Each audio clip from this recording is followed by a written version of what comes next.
Always remember that it's better to trip with the feet than with the tongue. You can always get up after you fall, but what has been said cannot be unsaid, especially cruel and hurtful things. And this is such an important lesson that words cannot be unsaid. And this video is just a reminder for you of this crucial principle. To always think twice before you say something. This is why we have 2 ears and 1 mouth. To listen more than we speak.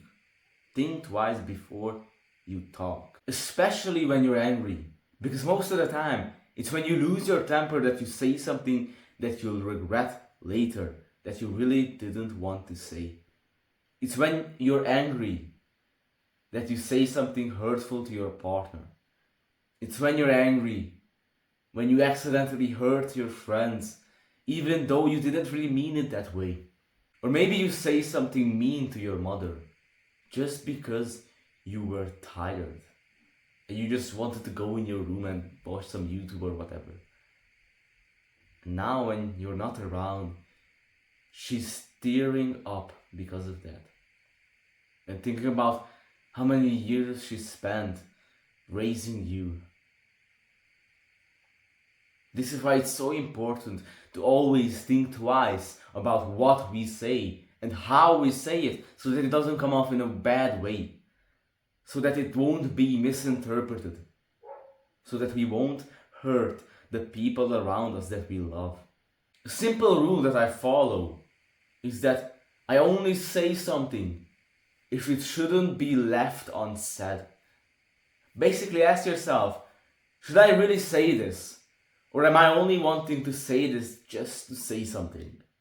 Do I only want to say something so that people will pay attention to me? Always ask yourself, is this really necessary? Like, do I really need to say this? Because a lot of the times people talk just to talk so that others will pay attention to him. But you gotta embrace silence. You don't have to talk all the time, and only say it if it shouldn't be left unsaid.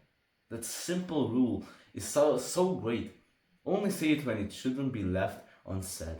And also you should try to read the setting and the context of the situation, because there are some things that you shouldn't say in front of a group of people and you should say only privately. So really ask yourself, is this really the right setting to say this thing? Maybe it's too personal. Maybe I shouldn't say this to all of these people. Maybe I should just tell that one guy, pull him aside and tell him that, you see, this is... Tell him whatever you need to tell him. But really try to read the situation, try to read the setting. Is this really the right setting to say this? Maybe it's better to say that privately. Or maybe you should tell it to everyone else. Try to read it. I can't really give you any more advice on this because every situation is different. So you gotta try and fail a bunch of times until you get the hang of like what kind of situations should you say this? Should you say this in a private situation, public situation? So you gotta get used to that. And also it's really important to understand our emotions, to not let them rule over us, because it's usually when we're overly emotional that we say something that we'll regret. So don't be a slave to your own emotions. Overcome your anger. Because if you're honest with me right now, are you a slave to your own emotions? When someone makes you super angry, do you have the self-control to not respond with anger, to not say something mean? Do you have that kind of self-control, or are you a slave to your emotions? Or are you just dragged around by your own emotions, can't do anything about it? Or do you have the self-control to respond how you would like to respond? And the things that help me a lot to calm my emotions, to calm my anger, is first taking some deep breaths. Really, it helps a lot. Taking a couple of deep breaths when you're angry, when you're anxious, whatever. it calms you down just by taking some deep breaths. And there's another quick breathing. I think it's called a psychological sigh or something like that. It doesn't matter what it's called. Basically, when you feel angry or really emotional, when you want to calm down, take a really deep breath and just take a little more slip after that and just let it go with a slow exhale. Let me show you. You take a deep breath fully in and just a little bit more and just slowly exhale. You can try it with me. Let's do it again. You can follow my hand.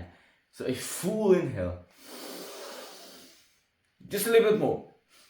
And let it go. Let's do it again.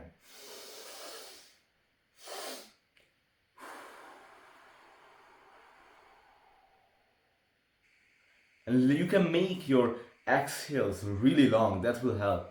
I actually feel different just by taking only three deep breaths. Now imagine if you do that for a minute. So this is a very powerful thing that you can do. Calm yourself with the power of your breath. Another thing that helped me is realizing that anger is completely useless. It never makes any situation better, and it usually makes them worse. You can't tell me one situation where losing your temper is the right choice, where that's the best thing that you could do. And another thing that helped me is realizing that getting angry is a sign of a weak character. Because, let me just explain, because it's easy to respond to anger with anger. When someone yells at you, it's easy to yell back. But do you have the self-control to respond to anger with calmness? To respond when someone is yelling at you, to remain calm. Now that's a sign of a strong character. Another thing that helped is just keeping in mind that when I'm tired, when I'm angry, I'm way more likely to say something that I'll regret. And just keeping that in mind, just being aware of that also can help a lot. And another thing that helped me is not being afraid of silence in the conversation. Having some silence in conversation is completely normal. It doesn't have to be awkward.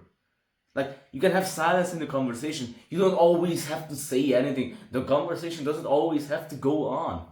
You can have some silence. And the thing is that it is awkward only in your mind. The moment you decide in yourself that, you know what, silences in conversations are actually not that bad. They're essential actually. They're not awkward at all. Just like that, they stop being awkward and they just become silence. If you think that long silences are weird, it's only in your mind. The moment you decide to change that, it's gone like that. So you shouldn't be afraid of long, awkward silences in conversations. And also, a lot of the times, not saying anything is way more respectable and powerful than talking without consideration. So use silence. Don't be afraid of it.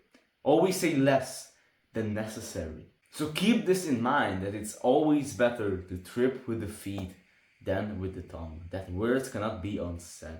And to always say less than necessary. And to not lose your temper. And to choose how you react to something. Are you going to respond to anger with anger? Do you have the capability to not respond with anger? And to choose how you respond to that situation? And when you slip up, when you say something that you didn't mean to say, and you will, make sure that you apologize sincerely and that you learn from your mistakes. So I hope that you enjoyed this video. If you're interested in doing free one-on-one calls, you can send me an email in the description. You can ask me anything, any advice that you want. You can set up a call. So I hope that you like this video. Thank you for being here. Thank you for your presence. All the love towards you. Have a great day, and goodbye.